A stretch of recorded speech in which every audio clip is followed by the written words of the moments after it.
have prejudices against women. However, because there is a war going on around the world, whereby we have American and Western governments in Muslim countries engaging in acts of terror against Muslims to justify Western terrorism in Muslim countries, they then malign and defame Islam. They say, oh, look at the Muslims, how they oppress women. And they say that Muslim women are oppressed because they have to wear the hijab. Have you ever spoken to Muslim women? Do you ever consult with Muslim women and ask yourself, what do they think? Instead, you Europeans are so culturally arrogant that you want everyone to ascribe to your mode of thinking, to your way of life. You went to Africa. When you went to Africa, we Africans, many of us, were running around naked, bone naked.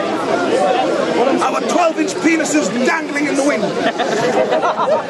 And that's not even erect. There are a lot of flies in Africa, we just take it and swat the fly.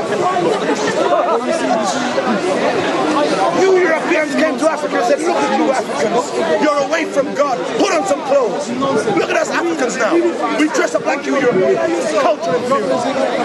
You then leave Africa and go to the Middle East, and then you say to the Muslims, oh, tap, tap, tap, you're wearing too much, take a little bit off. The women have their heads covered. It's cultural imperialism, cultural arrogance. It's not just Muslim women who cover their heads. Have you ever been to India and seen how in the Hindus women wear saris and cover their heads? Have you ever taken into account how Catholic nuns wear the abbot and cover themselves? Have you ever taken into consideration how Orthodox Jewish women cover themselves from head to toe and have to wear a hat and cover their heads? Sorry, sir.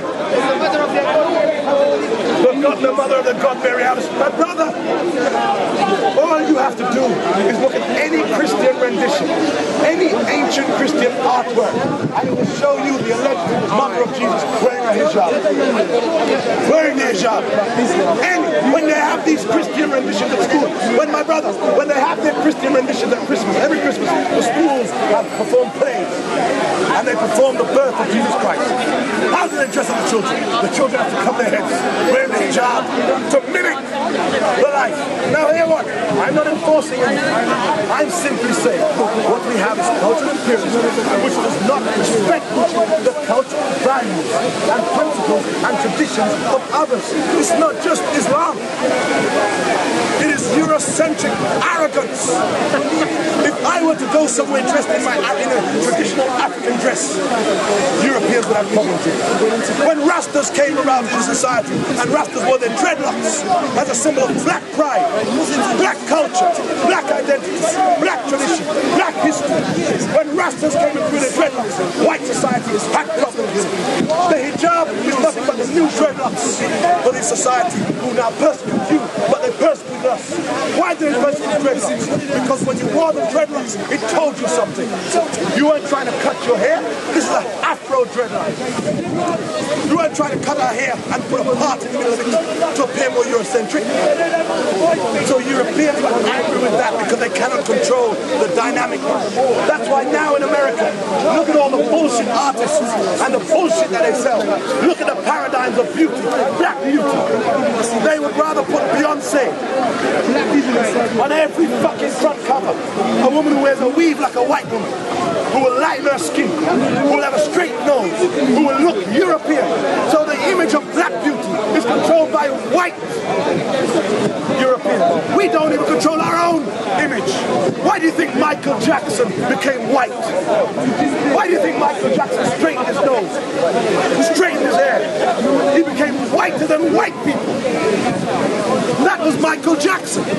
Look at his sister, Janet Jackson. Look at the music that comes out of black America, which is the dominant narrative of black music around the world now, hip-hop. Look at the artists that they put at the forefront of hip-hop.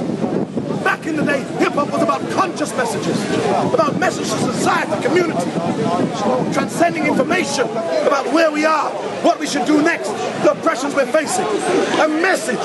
But look at hip-hop now. What has it become? I just killed a nigga, shot a nigga 9 times. Nigga, nigga, nigga, nigga, nigga. Black women, you are bitches at home.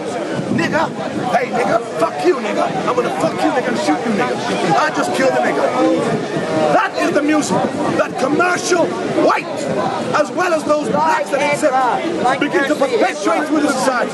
They would never allow a white artist to perpetuate such negative messages to their community.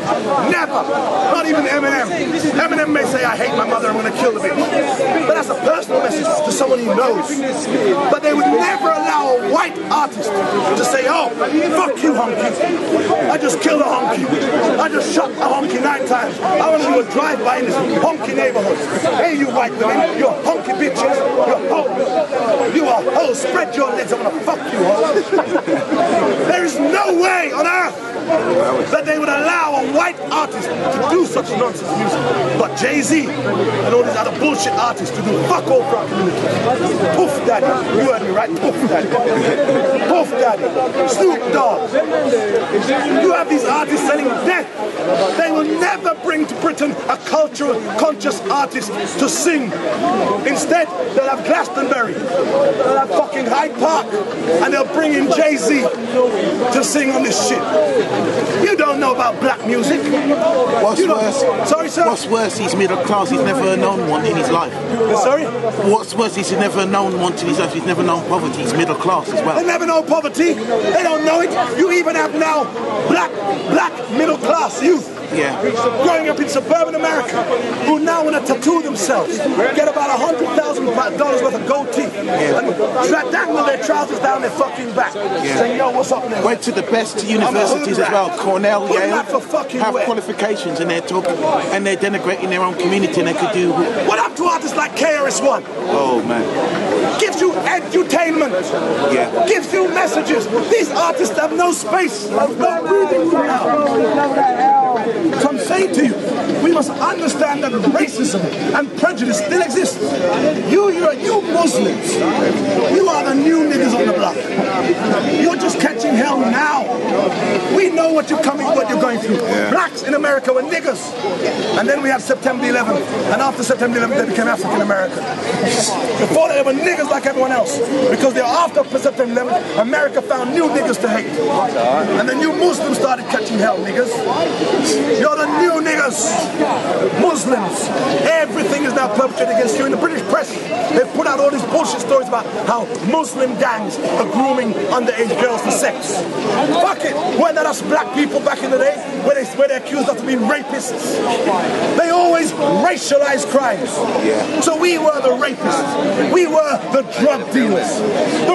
Look at how black people bring in drugs. We're not even fucking good at it. We're shit at bringing in drugs. We don't have the sophisticated operations. Yardie gang. What do? They find 5 mules, 5 individuals, and they say, will you swallow some condoms full of coke? That's how yardies bring in drugs. Condoms full of fucking coke. What do they get? They have 50,000, 100,000, 150,000, 200,000. Create a couple of ghetto superstars in poor neighborhoods. Just a few months ago, they arrested a Mr. Big, a white man, importing 150 million pounds worth of cocaine. They're not doing that from getting people to swallow coke.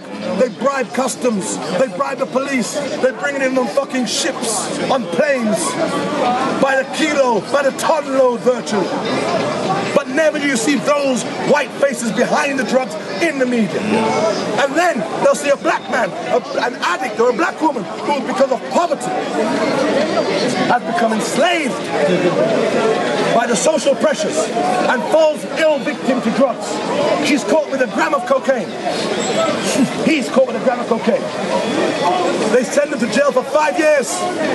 But you white people, you have a license for drugs. I used to deal with a lot of security for the clubs. A lot of the clubs, black clubs, white clubs. I live in Notting Hill, control most of the bars in Notting Hill. Back in the day, the police would raid the black clubs every week. Now the area has become gentrified. You've got white people in the clubs snorting coke off the table. That's right. And there's no fucking raids on these places. The police don't go anywhere near them. Nowhere near them. In fact, let's be even factual. The media doesn't even focus anymore on drugs because the focus now is on terrorism, on Muslims. So they don't even deal with drugs. They don't even talk about yardie, black on black that. They've lost focus on that even. But I tell you, black people, don't be fucking too confident because as soon as they've dealt with these new Muslim niggas, they're going to come back to us. That's why it's important. That's why it's important. But I've just found out something. Do you know that they've revoked the citizenship of 5 of the terrorist suspects? Sorry? They've revoked the British citizenship of British-born Muslims. They've revoked the citizenship of British-born. It's in the Guardian, look at it. My brother, but we black people have failed. Because we black people have become stupid in the struggles. No, we've become Back in the day we were resistant, we were revolutionary. We had the slightest drop of a hat. If they beat and brutalize and kill a black man in our community, what do? That's alright, we just take out our fucking matches and light them and burn the fucking place down. Burn the fucking place down. In this country we burnt down Handsworth. We burnt down Brixton twice. We burnt down Tottenham. Fuck it. We are handy with matches and Molotovs when we need to be. But now that we've become incorporated as part of the identity and fabric of British society, we've lost that radicalism. We've lost that focus. We've lost that history. So now, when Muslims are being attacked, you black motherfuckers are just sitting down on the side watching. Like, it ain't got nothing to do with me. The Muslims don't even like us. How backward!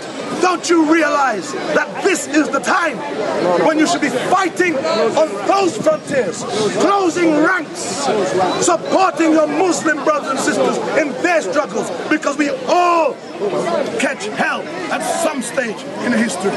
All of us. This is not against white society.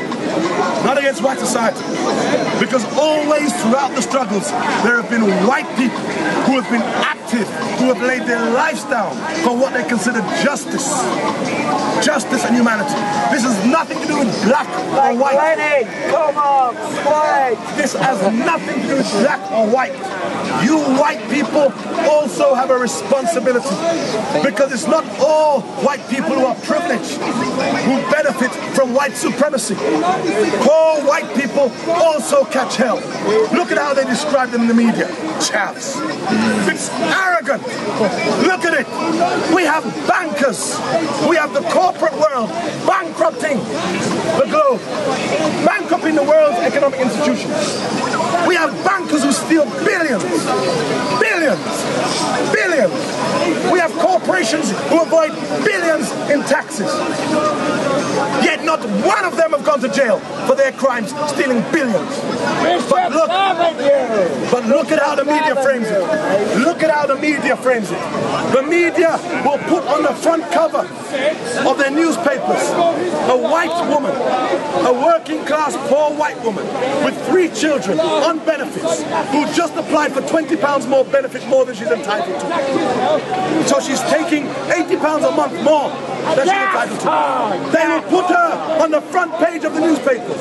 They will vilify her. They will call her benefit cheat. They will call her benefit scrounger. They will call her chaff. They will even throw her in jail to make an example. They would rather throw a poor working class white woman in jail for avoiding paying £20 for receiving £20 a week more. Yet the bankers who steal billions, not one of them motherfuckers have gone to jail.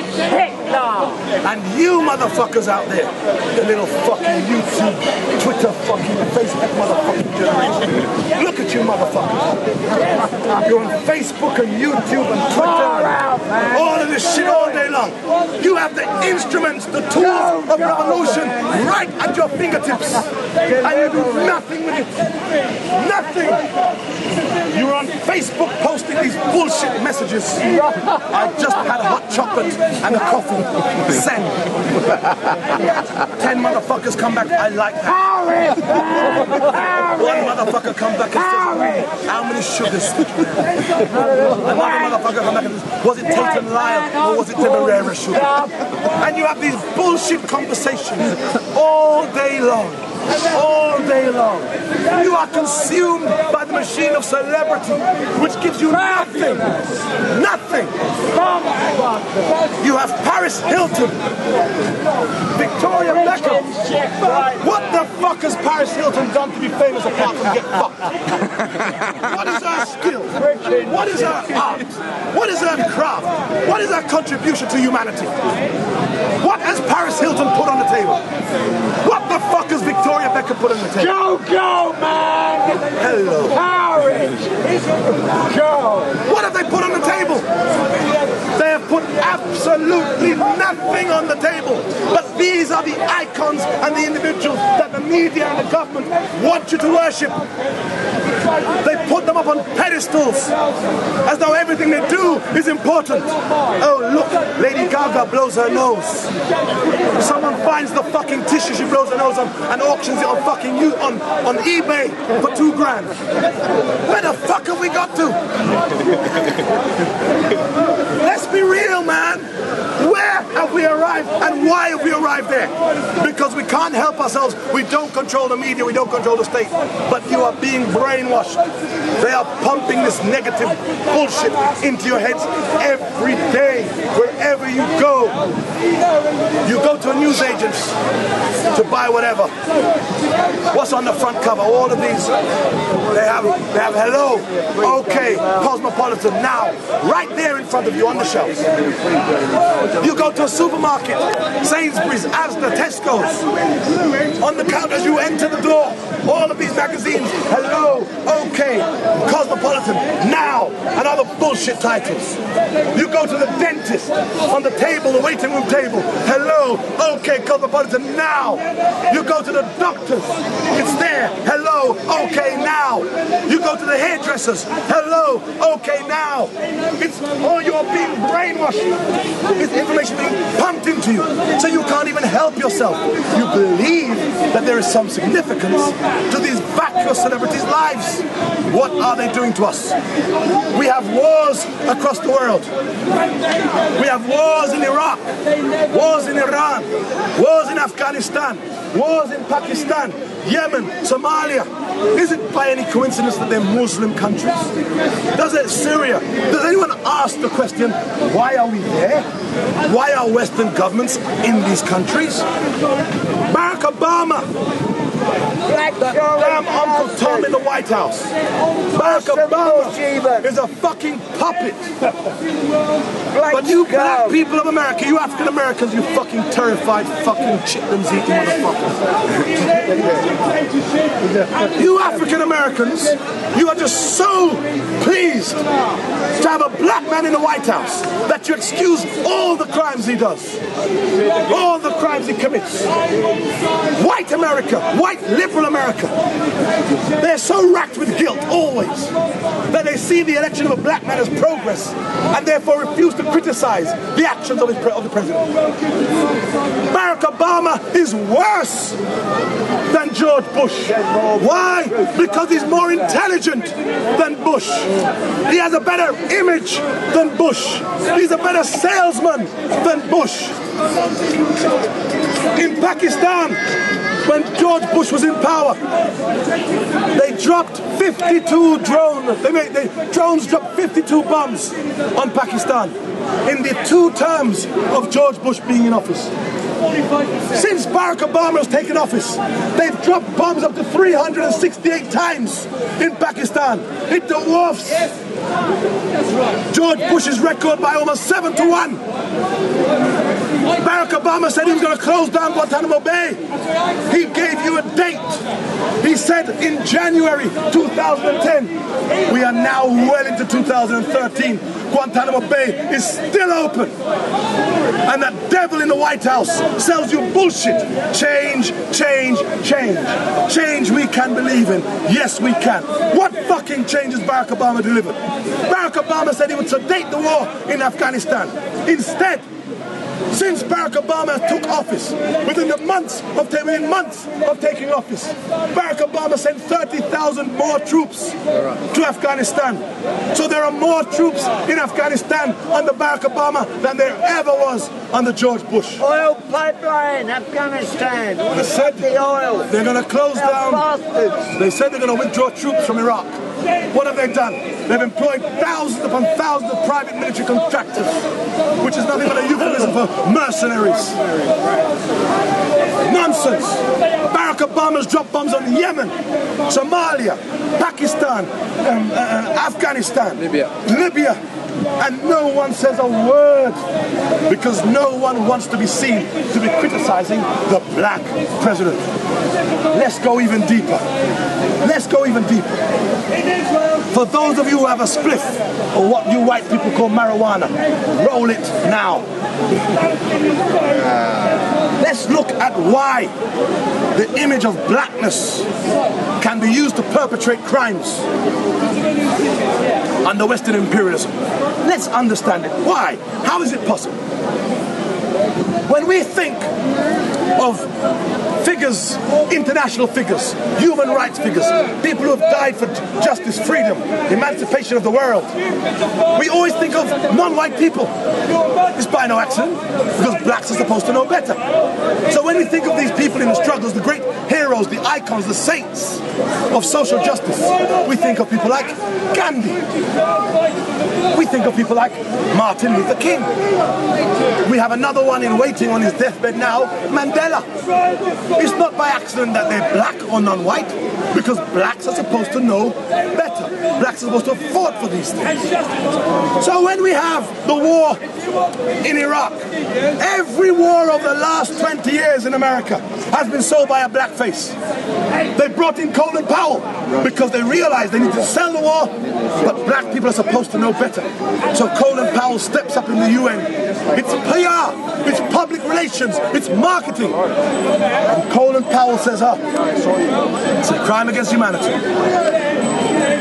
Iraq has weapons of mass destruction, and he goes to the UN and he takes his flip chart and his stick and he says, they're over there, Ali Baba Lane, in between Jihad Street, right there. Only a black man could sell it in that way to get the international support. PR. After Colin Powell goes, who else did they bring in? Condoleezza Rice. Condoleezza Rice. The image sells. And after they got away with that, they thought, fuck it, we might as well have a black president. Why would they need a black president? Because the world had lost so much credibility in America. Because of George Bush. The voter apathy was at the highest it had ever been at in American history. People were turned off from politics. We had people like Michael Moore making Fahrenheit 9/11. People saying, bring the troops home. What is our government doing? Questioning 9/11. American public was at an all-time low. The world, America had no credibility because of George Bush, because of the war in Iraq, because of the war in Afghanistan, because of Guantanamo Bay, because of what was going on in Pakistan, because of Hurricane Katrina. America lost all the credibility. So they decided they need a PR gimmick, something that would get the voters back, something that would get confidence in the American electoral system. So they came up with the PR stunt, the first black president or the first female president. You knew it had to be one of the two. And as soon as they got the first black, it didn't matter who was in the White House.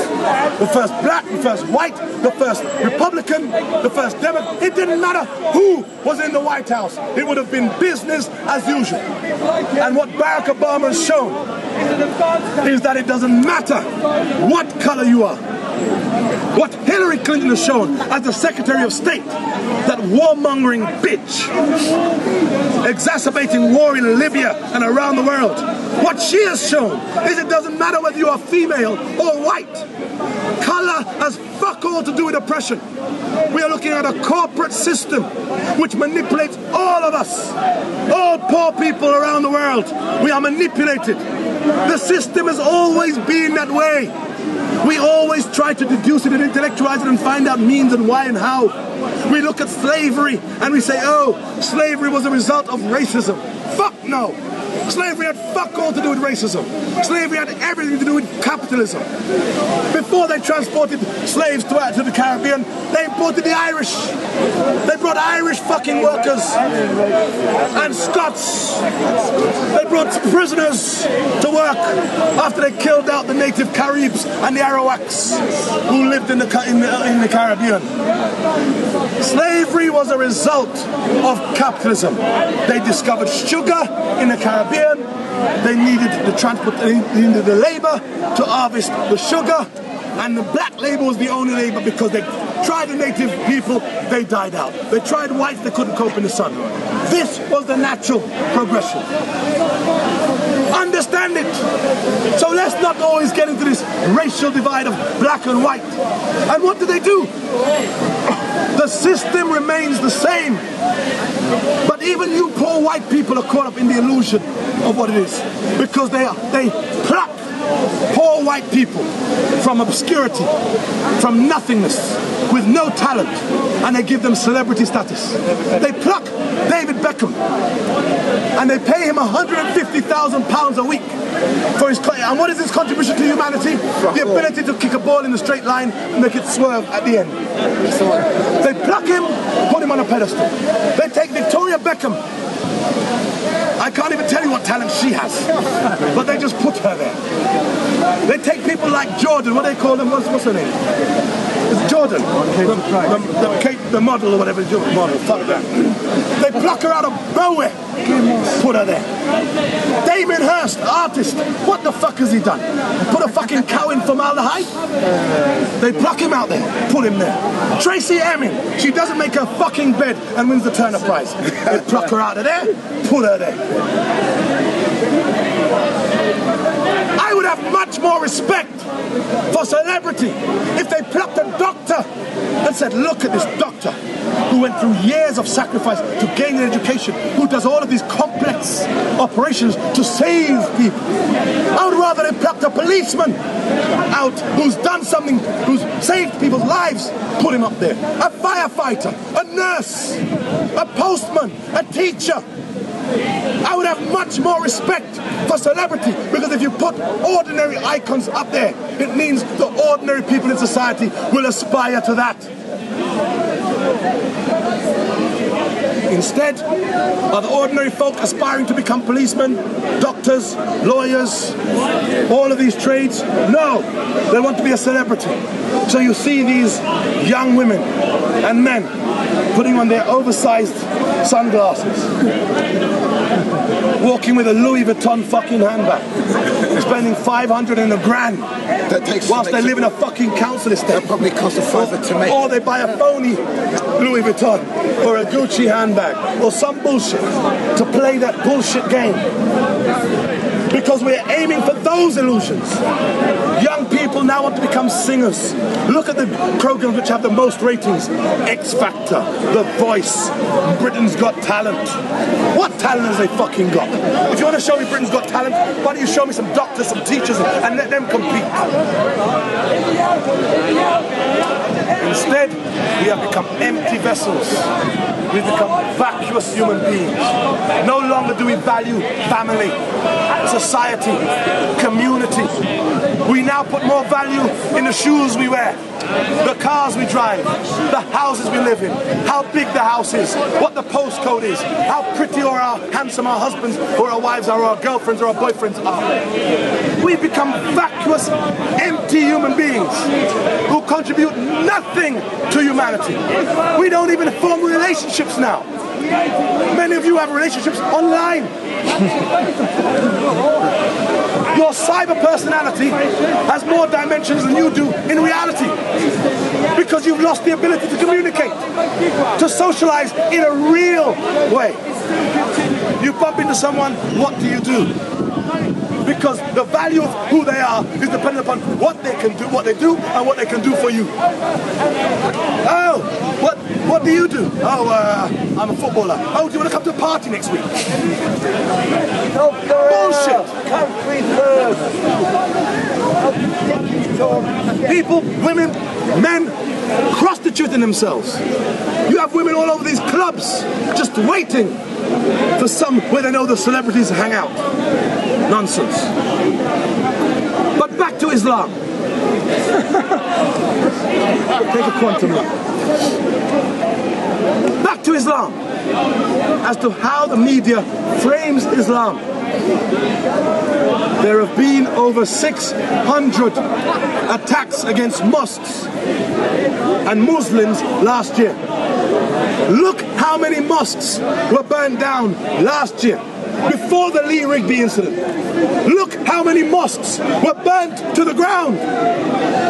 Yet the media never calls it terrorism. This week, a bomb was found outside a mosque. A bomb was found outside a mosque. The BBC reported on it in the regional news. There were no reporters on the scene. There were no pundits in the studio debating terrorism. They didn't even use the word terrorism once. In fact, they didn't use the word bomb. They called it improvised, homemade improvised explosive. Can you see how the media works? Subtle propaganda. I know how the propaganda works. I've worked for the BBC and Channel 4. I understand how the media works. Listen to the subtle propaganda. Homemade explosive device. Please, think about that for one moment. Homemade explosive device. Well, every attack which has been carried out in Britain by suspected Muslims have been homemade explosive devices, made from fertilizer and what have you. But look at how the media frames it. That story has already vanished from the media. The person who planted the bomb, we've had no talk from the security services from MI5 about the threat. The person who planted a bomb is still out there. But there's no energy, no enthusiasm to find that. Why? Because the people whom they are attacking is not the white society. Look at another report. 2 weeks ago, they burned down a mosque to the ground around Wood Green, I think it was. Wood Green. In Wood Green. They burned a mosque down to the ground. All that was left was ash. Look at how the BBC reported it. They said, and I study propaganda, they said the community who used the mosque are Somalians from around near the Kenyan border. So they've already established the community use it as other. Nothing to do with you. The community who uses it. What did that have to do with it? What did that have to do with it? Look at the way the media frames Islamic attacks. We had the death of Lee Rigby, a soldier, about a month ago now. Look at how the media reported. They said he was decapitated, he was beheaded. Look at all the media, he was beheaded. So people are like, wow, because you know, when you say someone was beheaded on the street of London, I mean, it's different. If you say someone was stabbed, yeah, someone was stabbed. Or someone had their head cut off. Fucking hell. What happened there? So it captures your attention. The person was not beheaded. The autopsy report showed that the man was stabbed to death. But they reported it as a beheading. The media. They had all of the world's media. They had all of the British media down there on the ground. And American. Giving all these news reports. They had pundits in the studio. They had these Muslim associations of this or that, giving their pundit experience, saying, oh, no, this isn't Islam. We have extremists in this country. Selling the narrative. However, 2 weeks before Lee Rigby was killed, a Muslim was chopped to death with a machete. Mohammed Salim, I believe his name was. 75 years old. Chopped to death as he left a mosque with a machete. Yet it received no media coverage. There were no journalists. Sorry? Where's this? Wow. In England. In Birmingham, sir. You didn't know? No. In Birmingham. Why didn't I know that? Why didn't you know that? Don't ask me. Ask your media. That's exactly what I'm talking about. Not my media. So, well, the media. media. That's exactly what we're talking about. And sir, you asked that with such indignation. Why don't I know about this? I argue the same thing, and I've worked for the BBC and Channel 4 and Dispatches. So sir, this is exactly what we're talking about. Propaganda. Bloody outrage. Sorry sir? It's a bloody outrage. It's a bloody outrage. Of course it's a bloody outrage. Because the news should always be delivered with balance and objectivity. And the fact that it is not. We are saying that last year there were over 600 attacks against mosques and Muslims in this country. Since the Lee Rigby incident, there have been scores upon scores of attacks, mosques burned to the ground. Where is the media in reporting these stories? Why aren't these stories making the front page? But as soon as an attack is perpetrated by a Muslim, front cover. Muslim this, and they glory when they have a Muslim name. Muhammad Abdul Ali. What's ironic is that when Jimmy Savile was found out to be a Jimmy Savile, we didn't go around calling white men we didn't call white men paedophiles. We don't do that, but all of a sudden, of course, you don't call me that, and he was getting away with it for years. Of course, sir. Look at how Muslims have been maligned. Look at it. Well, thank you, my brother. As soon as they mention the word Muslim now, we instantly think terrorist. That is the way propaganda works. Imagine, they say terrorist attack committed by Muhammad Abdullah Wara. Oh, must be a terrorist. Just being a Muslim. Hands up if you're a Muslim here. What's your name, brother? Husef what? Husef Bashir. You sound like a terrorist. Where are you Muslim? Muhammad. Oh, you can't get better than that. Terrorist. You were a terrorist before you were born. You, my brother? Are you Muslim? No. Muslims, where are you? Muslim. What's your name, brother? Abdullah. Abdullah Muhammad Hussein. You all sound like fucking terrorists. You don't have to do jack shit because the propaganda is already established. Yeah. But if they said a terrorist attack was committed by Paul Smith, you think, oh, what happened there? Who is he? I want to know more about this. Are they sure he's guilty? Would Paul do such a thing? That's normally the activities of Muhammad, or Abdul, or Ahmad, or Hussein. That is how they shape it. I mean, look at it. Any time a British soldier is killed in Afghanistan, a place where the British soldiers shouldn't be, they humanize the case. They say, this person from the Scots Guards, his name is Paul Brown, he was married, he had 3 children, 1 child was on the way, he was from Dorset. He had a puppy. They name the victims. They give you an age, they give you an occupation, they give you a marital status, they give you the children. They humanize the victims. When a bomb goes off in Britain, when we had on the 7th of July 2005, 52 victims. What did the papers do? Some papers published every single photos all across with names, ages, occupations. The entire paper was devoted to humanizing the victims. They gave you interviews with wives, husbands, fathers, nephews, nieces. They humanized the victims. However, an American drone drops a bomb on Afghanistan, killing civilians, killing men, women, and children. Never, not once, have they given you a name of a single person. Never do they give you an age. Never do they give you an occupation. In fact, they give you no media reporting. We hear of a drone attack only recently in Pakistan, killing 36 drone attacks every week. But I'm referring to one which killed 36 people. 36! Where the fuck was that prostitute John Simpson? That BBC media hawk? Why wasn't John Simpson on the scene saying, "Hi, my name's John Simpson, reporting live from the scene"? Why don't they show you the funerals? They report about nothing to do with the deaths of Afghan people. And then they wonder why Muslims are angry. They wonder why Muslims are angry. Imagine. How would you Europeans like it if Saudi Arabia invaded France and told the rest of you Europeans, stay out of this? That the Arabs, the Muslims, are there to bring freedom.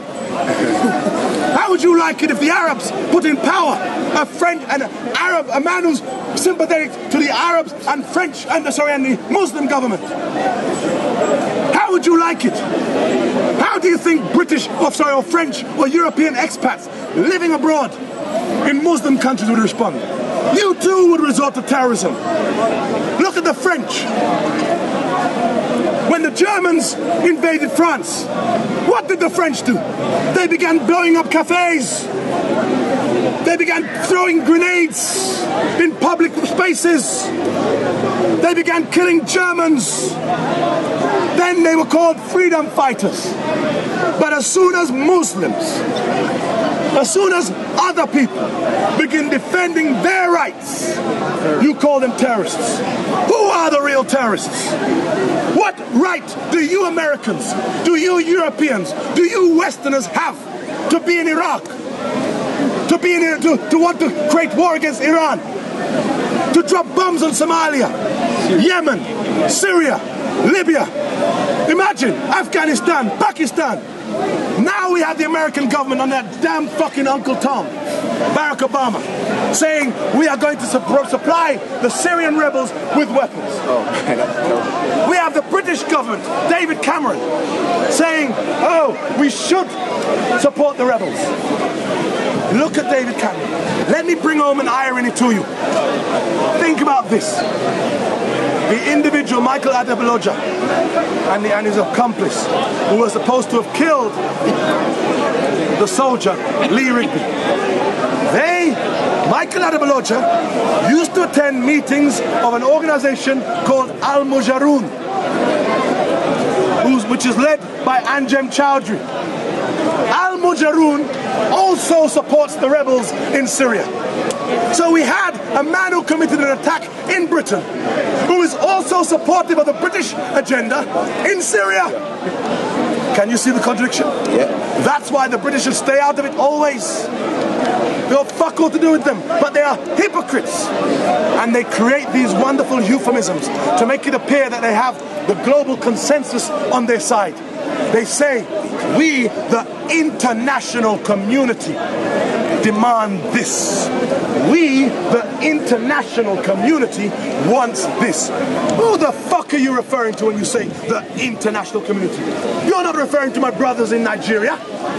You're not referring to my sisters of Pakistan, of Yemen, of Egypt, of Pakistan. No.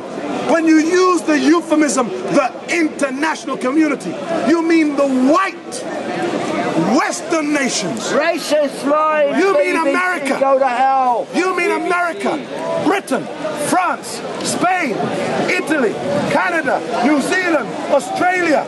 You mean all the white Western nations when you use that euphemism. The international community wants this. It is racist. You then construct NATO, the North Atlantic Treaty Organization, which has no remit to be anywhere outside of the shores of Europe. It was created as a pact, as a defense pact against Russia. What the fuck is NATO doing dropping bombs in Libya? What the fuck are NATO doing dropping bombs in Afghanistan? What remit do you have? Because NATO is the military arm of the white racist international community. It doesn't need to rely upon their own domestic armies. They don't need to rely upon the United Nations or any other international bodies. But when you look at the so-called international institutions, whether they be economic or political, they have all been corrupted by Western power and money. The IMF, international motherfuckers. Head office where? In America. Every president, every director of the IMF has been European. It is in their mandate that they have to be from Europe. The World Bank, head office where? In America. Every president of the World Bank has to be American. Do you remember when the architect of the war, Paul Wolfowitz, when he left office, what did he become? He became the president of the World Bank. How fucking obscene. The United Nations, head office where? In America, New York. So all of the world's major economic and political institutions are based right there. In America. I've been to the UN, yeah. You know, it's not even the IMF. You have to pay to get in. The IMF was started in 1946 or thereabouts. It has 188 member states. A very good broad cross-section of the world. Yet never once has a non-European ever held senior office in the IMF. not once in the World Bank, but they will always have the token figure of color at the front of the United Nations. Every Secretary General of the last 20 odd years has been non-white. From Boutros Ghali to Kofi Annan to now we have Ban Ki-moon. All of these people who are career diplomats who will never criticize the West. Do you remember? We had one of the most important and significant social and military upheavals in history up until this point in the contemporary world. The invasion of Iraq in 2003. America invades Iraq 2003. And it takes Kofi Annan as the Secretary General of the United Nations over 1 year to come out and make a public statement to call the invasion illegal. He called it illegal in August of 2004. That's when he called it illegal. Over 1 year later, where the fuck was that damn chicken bone witch Dr. Kofi Annan when the shit was going down? Where was he? He's the Secretary General. He has a responsibility. But he was fearful of Western power. And as soon as Kofi Annan said it was illegal, the Western media began circulating stories about how Kofi Annan's son had siphoned money in corruption, in a corrupt scandal, oil for food program in Iraq. And then Kofi Annan simmers down again. It's corrupt! Because Kofi Annan, Ban Ki-moon, all of these career diplomats, all they recognize as soon as they leave office, where do their careers go? They're on the lecture circuit. They're earning $5,000 a minute. Are you hearing me? They are earning up to $5,000 a minute. Tony Blair, are you aware how much that motherfucker's earned since leaving office? He has earned up to £80 million since he has left office. Are you hearing me? Listen to the bullshit. Tony Blair, one of the architects of the war in Iraq, a butcher, a murderer, a man who should be on trial. I will volunteer as the executioner if need be. A man who should be on trial. Terrorist. As soon as Tony Blair leaves office, what position does he take up? Middle East peace envoy. What the fuck? Yeah, I agree. That's a bit weird. The man who created the wars in the Middle East becomes a Middle East peace envoy. The people who make this up, they must be fucking smoking crack. It's like making Adolf Hitler the head of Jewish affairs post the Second World War. It's as ridiculous as that. He's got a point. He has got a point. I'll give him that one. I'll give you that point. Point? I'm not here to score points, sir. I'm here to give you information. Well, that one's right. Look at it. Why don't we question it? It is bizarre. Yeah, you want that, man. I don't know what you say, but yeah, you don't know what I'm saying, but you hear me. And why do you feel the need to make a beeline? Do you think this is fucking Celebrity Big Brother or something? I want to be a millionaire. Why can't he just discuss it? Let him say something. No, I see him and my brother. I've been here for years. I see a suicide heckler when the one's coming. I see them from a distance. My brother, well, let's engage. Go on. What do you have to say, sir? I found it rather relatable to what caught my attention as a whole person. What caught your attention? I remember something about seeing. You remember something about seeing? And what do you remember about seeing? Hold up. Oh, yo, motherfucker. You're the one who said give him space. And I know, but... You're the one who says give him a platform. I know, but he didn't say anything, so it's all gone. Brother, you're in the wrong meeting. No. Bye. Oh, don't call me a mother. That's not nice. I thought give him a space. My brother, the word fuck is in the English dictionary. I say it with affection, motherfucker. Right. Okay, that's good. My friend, and I called him brother. Good, that's good. So my brother, I'm saying we're having a meeting here about current affairs. War, Iraq, Afghanistan. Is that a meeting that interests you? And what's your opinion on it? My opinion is that when people can do anything and get away with it, the things that they would do. When people can get away with it, when people can get away with power, when people get away with it, they will get away with it. Yeah. My brother, I totally agree with you. In fact, Frederick Douglass said it. History says it. Frederick Douglass said, power concedes nothing without demand. It never did, and it never will. And that is why the public who are here need to begin to put a demand upon the state, because the state will forever get away with it. But what do? We have these bullshit marches led by the same people all the time. Tony Benn, George Galloway, Seamus Milne. Same faces. The same faces. They give no space to young voices like your own. Young, passionate voices. Because these people pacify resistance. They pacify revolution. Do you think our generation has let down young people? Do I believe our generation has let down? Yeah, that have let down young people. The legacy we've left them has let down young people. Sir, I believe our generation are the children of Thatcher and Reagan.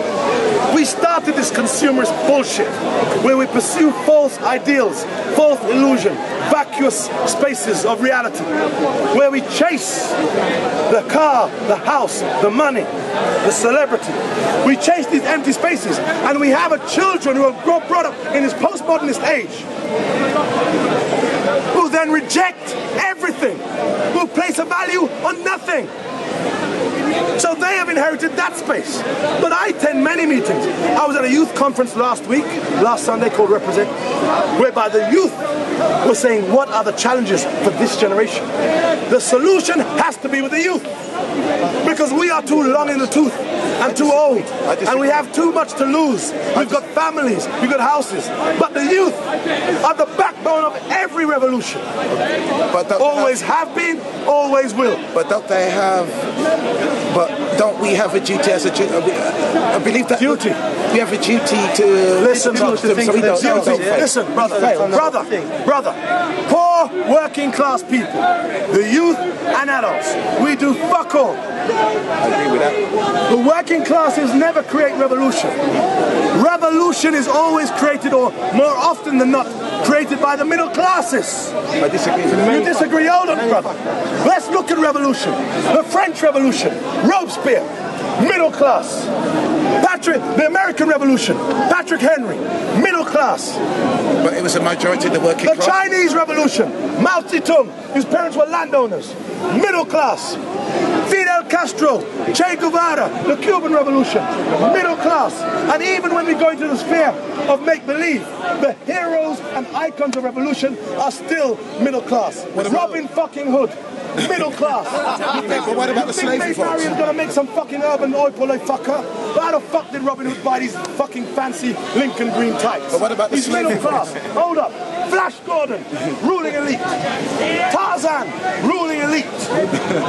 Zorro, you think Zorro's gonna fuck some urban peasant? No. He's always looking some middle class or ruling class pussy. Look at what Zorro's looking. The Lone Ranger. Look at them.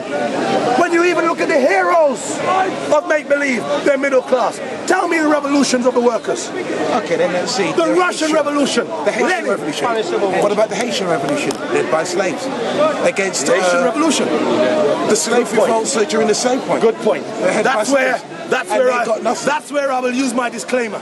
More often than not. More often than not. But it's not a disclaimer. But sir, when you look at the Toussaint Louverture and the Haitian Revolution, look at what he became. Toussaint Louverture began then mimicking and creating the very class structure which we were against. When we look at people like Marcus Garvey, a great icon and hero of the struggles. Most of the black resistance movement, the Harlem Renaissance, was spawned because of people like Claude McKay and Marcus Garvey. Yet, look how Marcus Garvey dressed himself, dressed like a viceroy.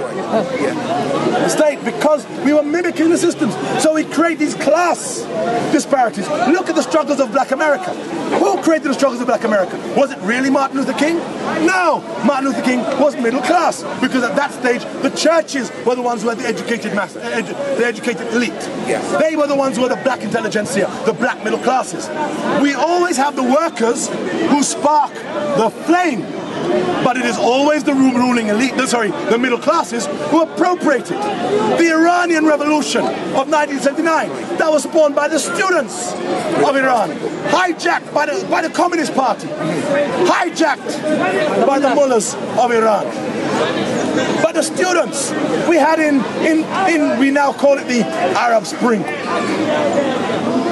In Tunisia, a young man self-emulates when he's beaten by a policewoman. Goes to the mayor, complains. Ordinary worker. It wasn't the workers who grasped the revolution, it was the middle classes who organized it. They were Facebooking, the students, the intellectuals, the thinkers, the reformists, the academics, the activists. These were the ones who used it as a trigger. Because you always, just like a cannon is not going to work without the gunpowder. The people, the workers, are the gunpowder of revolution. In Egypt, the same thing. Who's in power now? The workers? No, the Muslim Brotherhood. Led by whom? Look at it. Revolution, more often than not, is led by the middle classes. Because you working class motherfuckers, we working class motherfuckers, we create nothing but the revolution on the ground. It is then hijacked. Tony Blair, what did he come to power as? The Labour Party, the Socialist Labour Party, representing the workers, and then he mutates that party to be New Labour. Something else, representing the demands of the elite of the society. We have serious challenges. In Cuba, what's happening now? I live in Cuba. What's happening now? Who's in power? The old vanguard. They have a 512-seat National Assembly.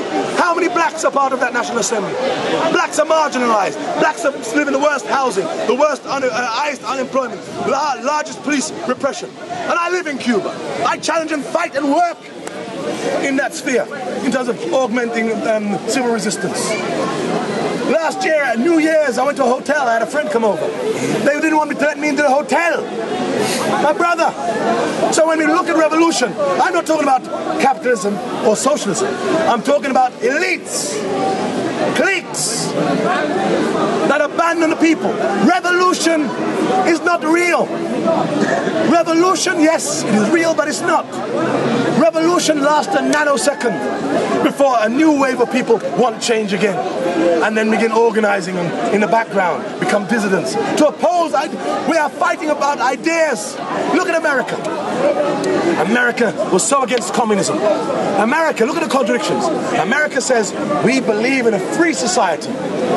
Freedom of speech, freedom of thought. That is the raison d'etre of the so-called American Republic. Freedom. Yet how can the Americans claim to represent freedom when they were fighting communism? What is communism? Can you see it? Can you feel it? Can you touch it? Can you fuck it? What is communism? Communism is an idea. Yet they were fighting ideas. In Cambodia, Pol Pot, what did he say? He said, we want to bring it back to the year zero. Get rid of all the intellectuals, all the thinkers, bring everyone back to an agrarian age. It's about ideas. During the time of Mao Zedong initiated thought reform, where students, where employees, workers, when they start work, they have to write down the thoughts they were having the night before. And you could go to jail for having bad thoughts. And then they say, oh, there's a new purge, we want the criticism from the people. And the people get to criticize, and then they're arrested. My friend, we need to understand revolution before we demand it. But we all have the capacity and the means at our disposal to create revolution. Because the revolution of today will not be grabbing an AK-47 and running into the countryside to cut off the cities. That mode of revolution is over. We are now living in an information age. It will be an information revolution. If you have the internet, you have an AK-47. If you have an email or a blog or Facebook, you have ammunition. If you have a Google search engine, you have a PhD. You have all the means at your fingertips to create great revolution. But instead, we are so consumed by everyday life in the West that it doesn't really bother us. In countries outside the West, of course they can think about revolution, because many people's lives are miserable. But here, you wake up at 9 o'clock, you wake up to go to work for 9 o'clock, you finish work at 5, you're home by 6, you make dinner, you finish for 7, you watch EastEnders till 7:30, you go to the pub for a couple of drinks with your mates, you come back at 9 o'clock, you start fucking at 9, if you're white, you finish at 9:10, if you're black, you finish at 3:30, 4 in the morning, that's why black's always late. And then you go to bed, and you wake up, and you repeat the cycle. And then the weekend comes, and then you think, I've got fuck all to do, let me go to Hyde Park and look at a handsome black man talking politics. Or what have you. I'm saying to you, how much leisure time do you really have for revolution? You're consumed, thank you very much, brother. You're consumed. Well, our lives in the West are consumed, and it's consumed with nothingness. The problem of the West, thank you.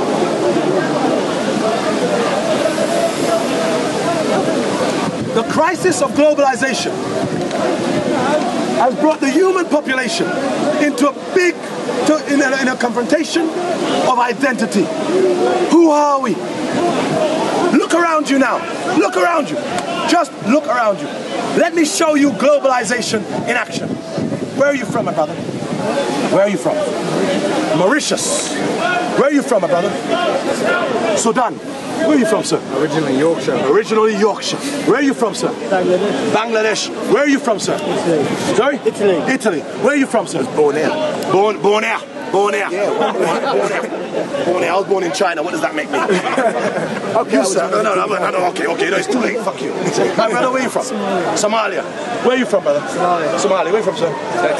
Texas. Where are you from, sir? Sorry? Zimbabwe. And you, sir? Sorry? Pakistan. Look at the diversity that we have here. And this is what I mean about the crisis. And you as an Iraqi, sir, an Iraqi, you're right to say I'm born here, because this is the confusion we have. In Britain, whenever people see this multiculturalism, white flight ensues. They move out to be in their own communities. And black people are now moving to Milton Keynes too. We are now moving to Dorset too. We are now moving to Lancashire too. We are now taking up farming as well too.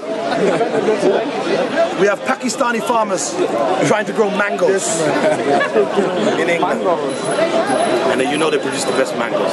So I'm saying to you, this is the diversity. In the West, in Britain in particular, and around Europe, there's a crisis of identity. The Englishman doesn't know what his identity is anymore.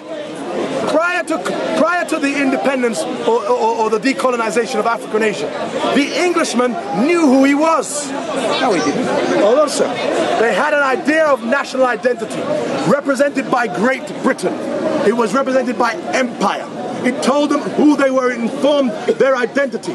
So when an Englishman traveled abroad, he was traveling with the national identity of Britain on his shoulders. Hello, I'm English. I'm British, son. Just like you said, I'm born here. Born here. Proud. It was a sense of identity. Now that identity is being compromised by the influx of different people, there's also the compromise of the identity of the English not knowing whether they're European or not. We used to say Great Britain, the United Kingdom. Now people who are Scottish say I'm Scot. Or I'm Irish, or I'm Welsh, or I'm even a Scouser. Identity's broken up. We have young children in gangs nowadays, murdering each other over postcodes. Yes. Because for them, they're not British, they're SW1, mate. I'm W11, son. They are their postcode. In fact, many of these young people don't even venture outside of London. Their entire world is based around their communities, apart from when they come to central London to do a little shopping or go raving on a Friday or Saturday night in another community. So their identity is being strangled. We have British people who say, oh, there's too many immigrants in this country. And their voices are not being given any oxygen. We have the demonization of the BNP and Nick Griffin. Who is Nick Griffin? I believe there is a fraud being perpetrated in this country to stifle debate. Nick Griffin received 1 million votes in the elections. That means he represents 1/60th of this population. That's a very significant number. Many of those people who vote for the BNP aren't necessarily racist, but they're called racist because the media creates the propaganda. The BNP signifies this, therefore, if you vote BNP, you're racist. No!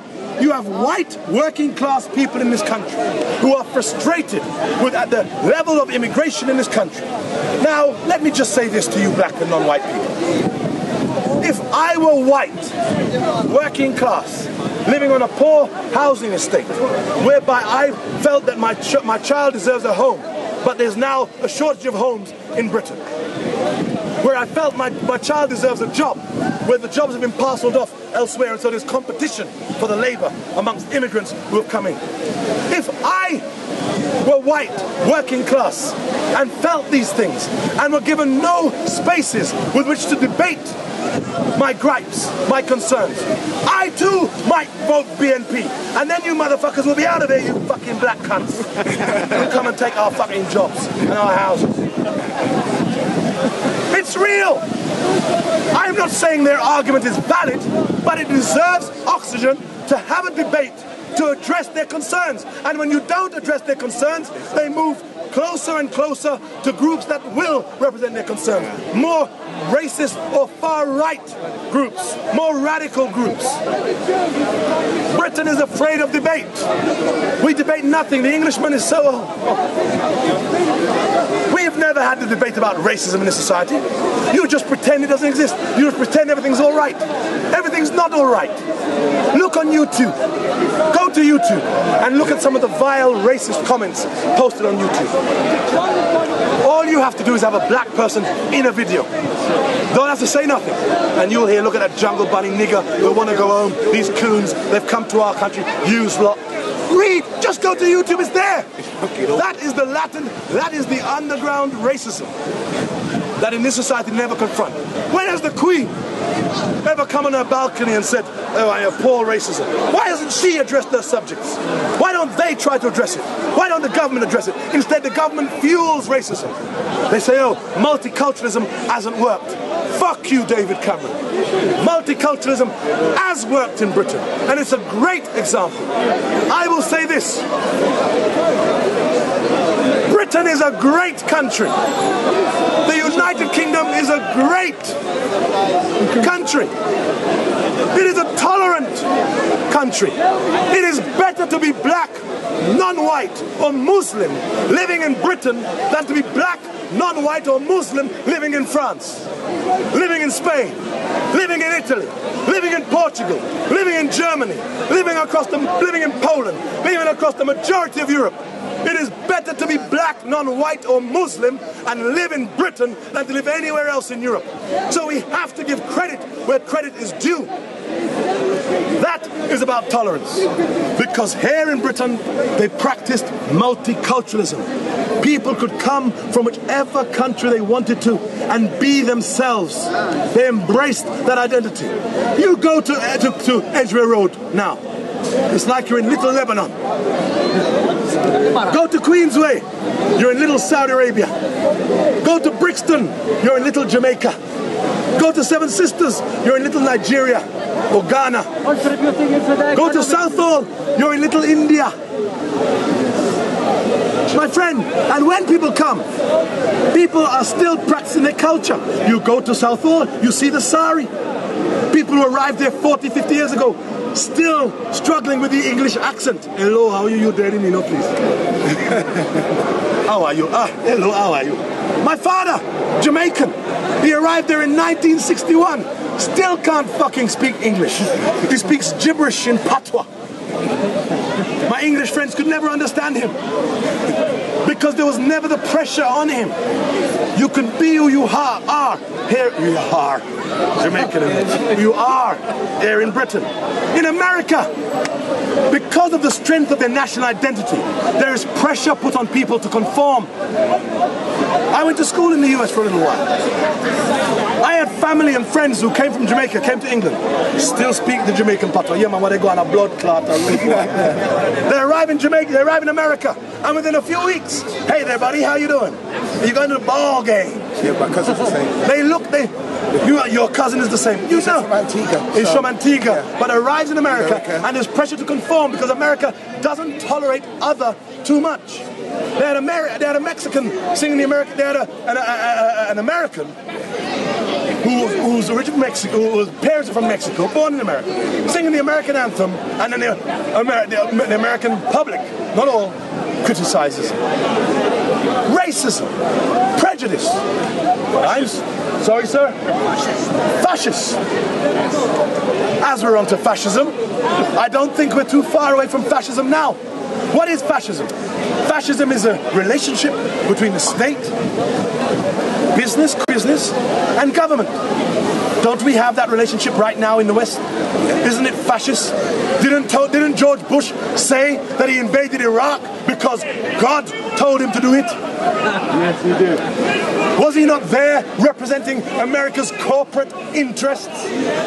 We're living in a fascist state, but we don't call it fascism. We are living in the American empire, but we no longer use the word empire. America has over 800 military bases across the world. Over 800 military bases across the world. They've just opened up 35 in Africa, through Africa. Look at it. I want to round up the meeting. But look at imperialism. We look at imperialism and we see America in Libya, Iraq, Yemen, Somalia, Afghanistan, Pakistan. Look behind the characters who America puts in place. Look at the background of these people who are now presidents. Look at Hamid Karzai of Afghanistan. In the 80s he was around Pakistan working for the CIA. He worked for Ali Burton whilst his family were packaged off, his siblings, and went to America. That's Hamid Karzai, an American CIA agent since the 80s, became president. In Syria, the rebel coalition leader, the president of the rebel coalition, Hassan Hoti, the president of the Syrian rebels, spent 30 years in America. He's an American citizen. He was an IT consultant. And he ends up in Syria as the interim president. He's not president. Sorry? He's not president. I said the interim. The rebel coalition interim. Next month. Well, he's gonna get kicked out next month. Well, he's still there. Go ahead, man. Go ahead. He's still there. Sir, who got kicked out? Who got kicked out was Mohammed Magharif of Libya. Hold on, my brother.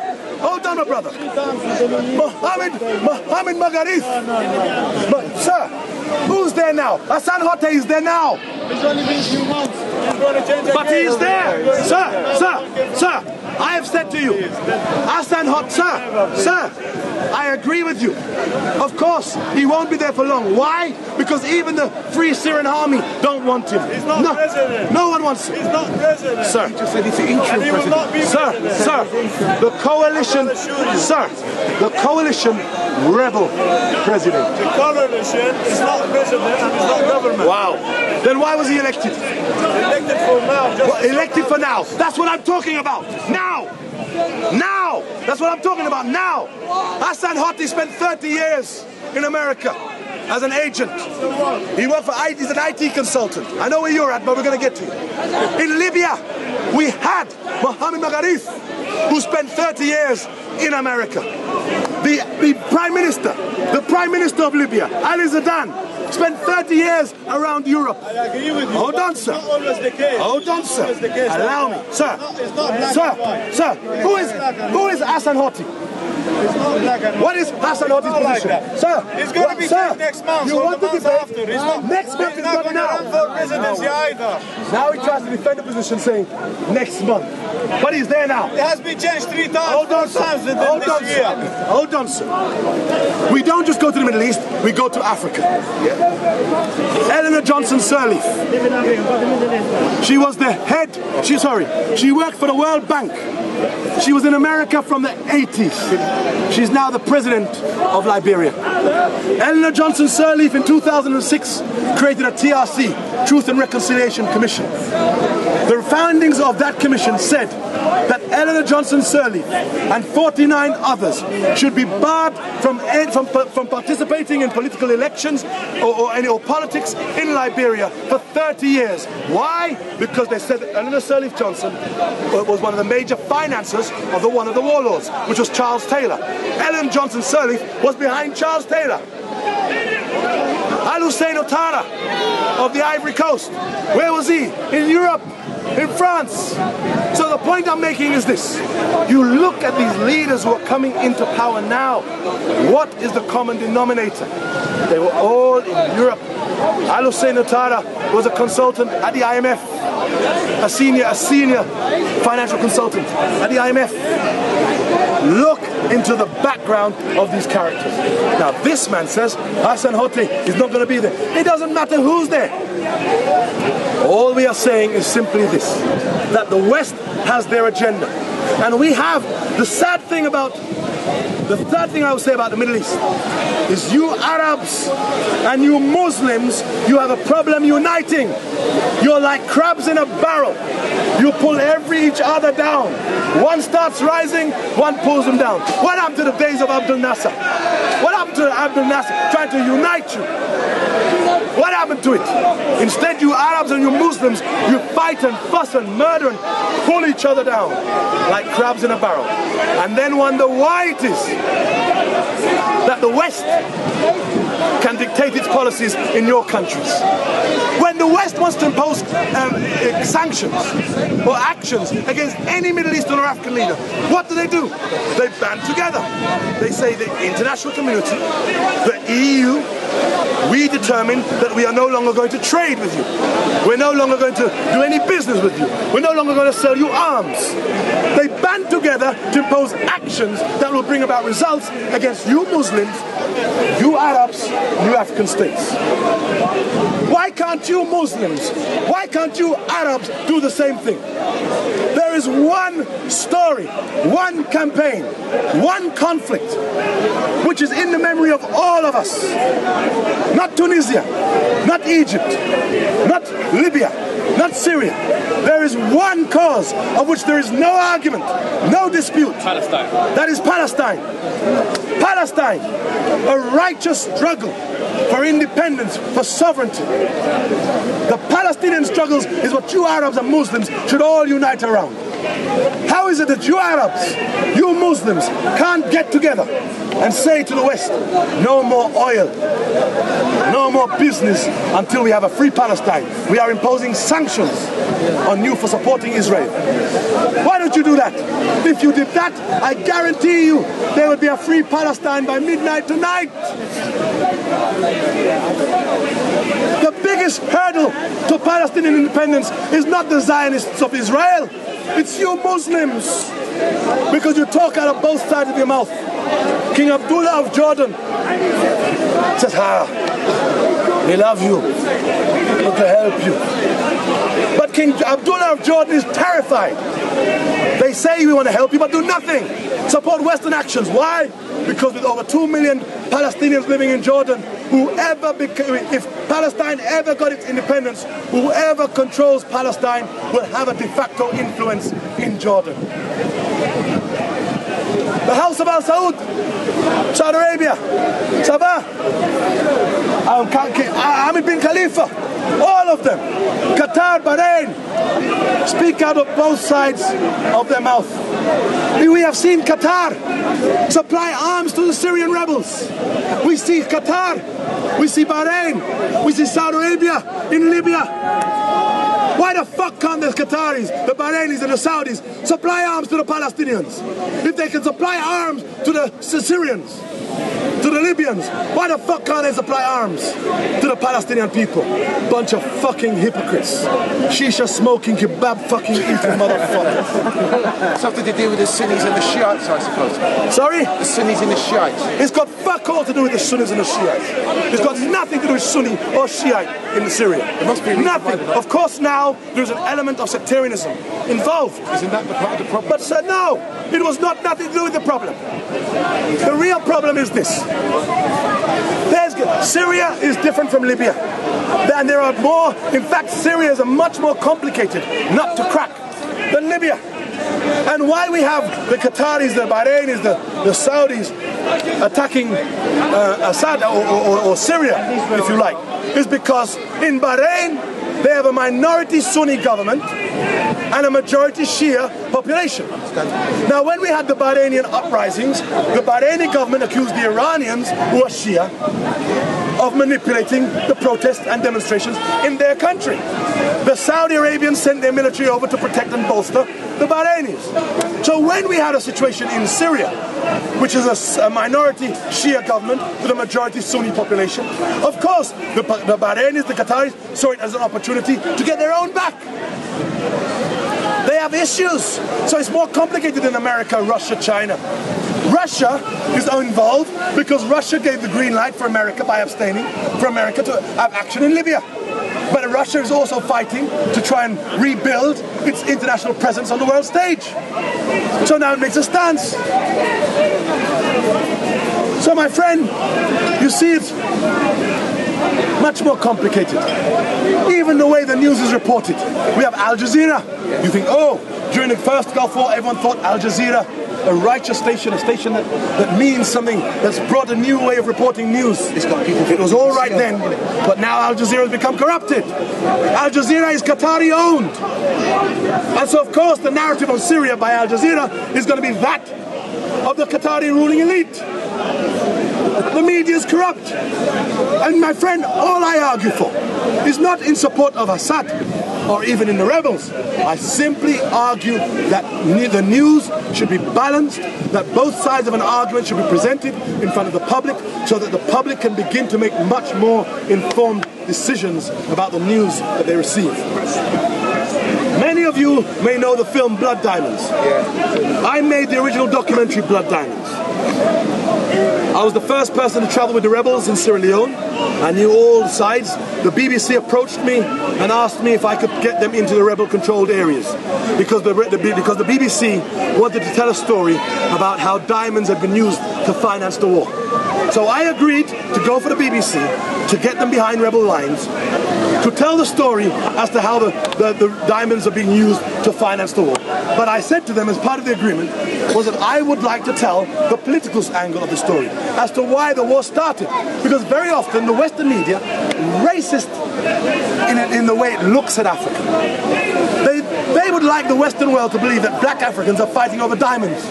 Diamonds, diamonds, diamonds. They never give you the narrative as to wars in Africa.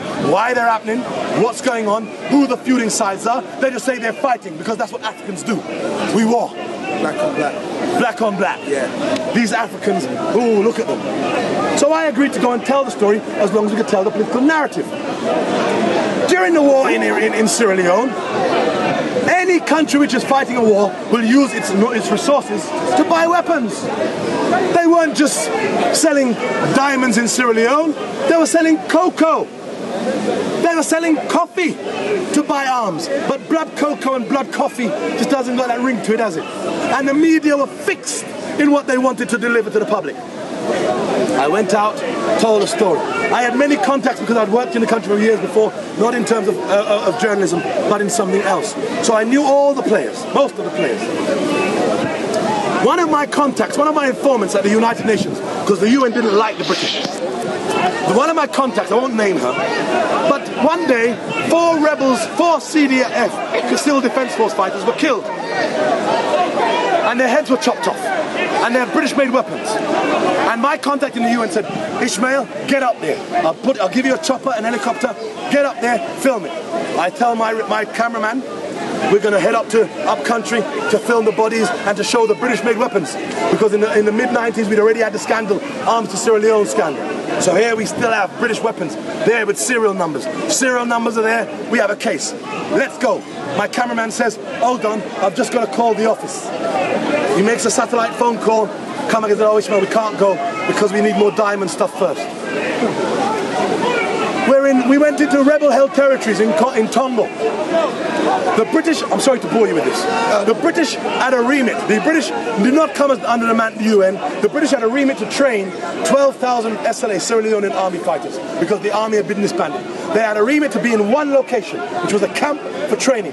That camp was called in the era Benguima. So they could only stay in Benguima. They had no remit to be traveling anywhere else. I'm leaving Tongo, where there were rumors that the British were training a militia that was against the international law, because there was an accord that was passed in the no side to train a militia.